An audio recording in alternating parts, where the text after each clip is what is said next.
আছে, তুমি হাত মুখ ধুয়ে আসো, আমি বাদ দিতেছি। তাহলে হাত মুখ ধুয়ে আসি। ভাত ভাত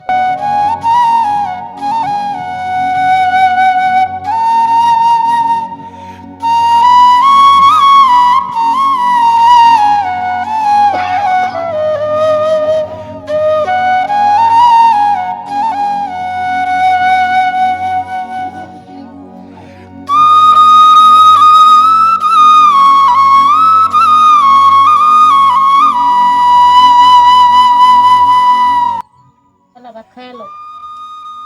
কি গো, আজকে দিয়ে ডিমের তরকারি? ডিম পাইলা কোনে তুমি? হ্যাঁ, তুমি কামে যাওয়ার পরে ওই বাড়িতে গেছিলাম একটু, পরে জিজ্ঞাসা করতেছে ভাবি যে কি দিয়ে খাইছো, আজকে কি রান্না করছো। পরে কইলাম যে ভাবি রান্নার তো কিছু নাই, কি রান্না করুম, কামেও গেছে, কি দিয়ে খাইবো, দেখি দুটা কচু পাতা নিয়ে রান্না করা পারে নাকি। পরে কইলো যে আঙ্গর মুরগি ডিম পারছে, তো দুইটা ডিম নিয়ে রান্না করো।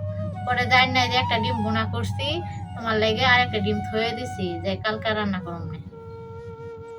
আচ্ছা ঠিক আছে, তাহলে যখন একটা থুই দিছ, তাহলে অর্ধেকখানি আমি খাই, আর অর্ধেকখানি তোমার নিগে রেখে দিই। ঠিক আছে, তুমিও তো খাইবে। আর তো কিছু রান্ধো নাই, তাহলে এনে দিয়ে আজকে খাওয়া হইব। রেখে ভালো হয়েছে, ওই বাড়ি ভাবি যখন দিছে, তাহলে খাই আর ভাল লাগে না কিচ্ছুই।